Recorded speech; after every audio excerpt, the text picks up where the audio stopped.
Avant de démarrer cette vidéo, n'oubliez pas de liker, de vous abonner tout en laissant votre avis en commentaire. Pour vous, ce n'est peut-être pas grand chose, mais en réalité, il y a énormément d'effets concernant le référencement pour les youtubeurs. Je compte sur vous et je vous souhaite une bonne vidéo. Salut les KT, j'espère que vous allez bien. On se retrouve pour parler de Boruto avec le chapitre 64, avec notamment de nouvelles informations officielles concernant l'intrigue du chapitre. Si vous souhaitez avoir encore plus d'actualités autour de l'œuvre de Boruto, que ce soit sur le manga papier ou l'anime, n'hésitez pas à rejoindre mon serveur Discord Manga News où vous pourrez discuter avec ma communauté, que ce soit sur des théories ou sur des informations spoilers. Vous pourrez également participer à différents concours pour tenter de remporter des lots comme des figurines ou des tomes manga au choix.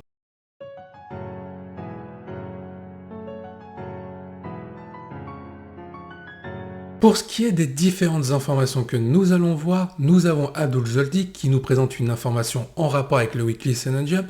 Ensuite, nous avons une information qui devrait encore plus vous intéresser, les points clés qui se trouvent dans le chapitre 64. Pour ce qui va concerner cette information, vous pouvez retrouver toutes les sources et les informations complémentaires sur mon serveur Discord Manga News.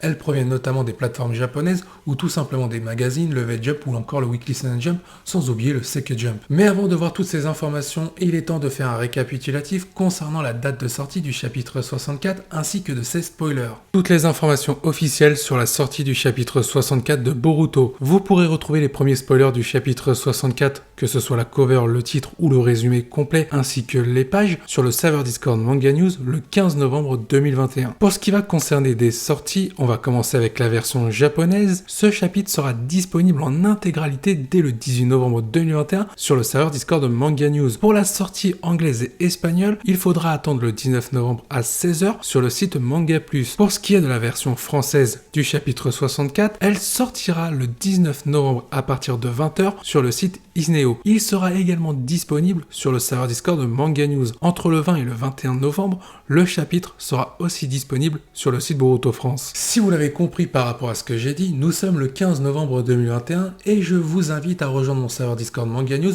pour avoir accès aux pages ainsi qu'au résumé complet du chapitre 64 qui devrait tomber dans quelques heures. Maintenant, regardons les informations d'Abdul Zoldyck en lien avec le Weekly Shonen Jump. Aperçu du chapitre 64 de Boruto du Weekly Shonen Jump. Boruto libère toute la puissance du Kama devant Code. Il est vrai que cette petite information provenant du Weekly Shonen Jump ressemble beaucoup à la preview laissée à la fin du chapitre 63 pour présenter le chapitre 64. C'est d'ailleurs le cas avec les différentes rumeurs et les informations officielles que je vous ai présentées jusqu'à maintenant sur la chaîne YouTube. Ça veut dire que l'intrigue du chapitre 64 va vraiment se concentrer sur la nouvelle puissance de Boruto face au personnage de Code. Sauf qu'il faut aller encore plus loin dans la réflexion. Le fait que le Weekly Shonen Jump, le V-Jump et les différentes informations insistent énormément sur ce combat entre Boruto et Code et la nouvelle puissance du Kama de Boruto voudrait dire qu'on est sur un tournant du manga qui devrait se produire en fin de chapitre 64. D'ailleurs, la transition est parfaite, il est temps de regarder ensemble les différents points clés que vous devriez retrouver dans ce chapitre 64. Les points clés potentiels durant le chapitre 64, explication sur la forme de Boruto et la nouvelle puissance du Kama de ce dernier. Boruto et Momoshiki, une discussion à prévoir. Boruto versus Code avec une mise en avant de Boruto concernant une démonstration de la puissance de son Kama. Le développement de Code en rapport avec sa mentalité vis-à-vis des Otsutsuki. Konoha et Naruto à la recherche de Boruto et Kawaki. Le choix de Kawaki avec une possible intervention d'Eda. Retournement de situation en fin de chapitre 64, la cicatrice de Boruto ou alors l'intervention de Sasuke. J'espère que ces différentes informations vous ont plu. Je vous invite à donner votre avis en commentaire. Maintenant, nous passons à la partie analyse.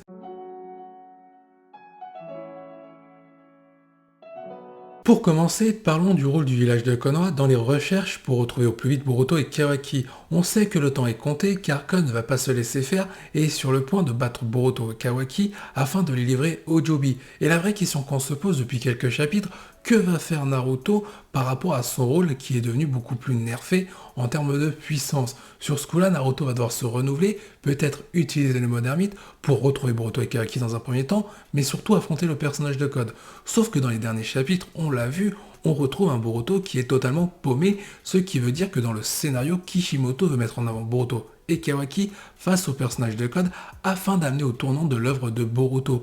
Peut-être un petit Sasuke qui pourrait rôder par là pour sauver Boruto et mettre en avant cette relation entre Boruto et Sasuke, c'est possible. Il faut aussi anticiper un scénario à l'époque, c'est-à-dire comme Naruto. Imaginez un Boruto qui est laissé tout seul dans la forêt pendant que Kawaki a rejoint le personnage de Code et son équipe. On pourrait voir un Sasuke débarquer beaucoup trop tard comme Kakashi à l'époque pour récupérer Naruto qui venait de perdre face à Sasuke. De plus, si on regarde bien les derniers chapitres de l'œuvre de Boruto, on voit bien que le village de Konoha ainsi que Naruto, comme je l'ai dit, sont totalement paumés. On parle de retrouver Boruto et Kawaki qui sont dans la forêt d'à côté et un des deux a utilisé un Rasengan à pleine puissance ainsi que la libération de tout son Kama et Naruto qui possède son mode ermite n'arrive même pas à détecter Boruto qui se trouve à proximité du village de Konoha face au personnage de Code. Souvenez-vous, il y a quelques temps, on avait eu le droit à l'information officielle concernant la fin du chapitre 64 avec un potentiel rebondissement qui avait été confirmé. On pourrait très bien avoir la cicatrice de Boruto car les renforts ne sont pas arrivés assez vite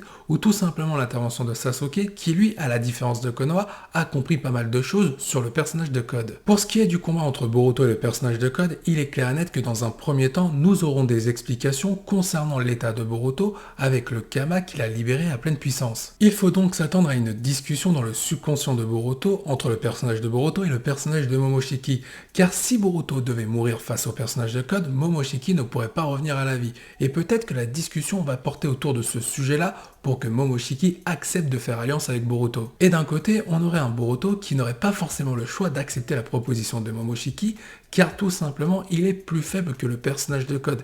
Il veut avant tout protéger sa propre vie, mais aussi protéger la vie de Kawaki. Comme ça a été dit dans plusieurs rumeurs et informations officielles, le personnage de Code va avoir beaucoup de mal à attaquer Boruto à pleine puissance, avec son limiteur bien évidemment, car celui-ci ne veut pas entacher la volonté des Ototoki qu'il a déjà commencé à expliquer dans le chapitre 63. Maintenant, le combat entre le personnage de Boruto et Code ne sera pas totalement déséquilibré, car il faudra mettre en avant le personnage de Boruto d'un point de vue scénario, avec sa nouvelle puissance. Certes, il n'aura pas l'expérience pour la maîtriser entièrement, mais ça pourrait montrer l'avantage qu'a le personnage de Code sur la maîtrise du Kama sur le personnage de Boruto.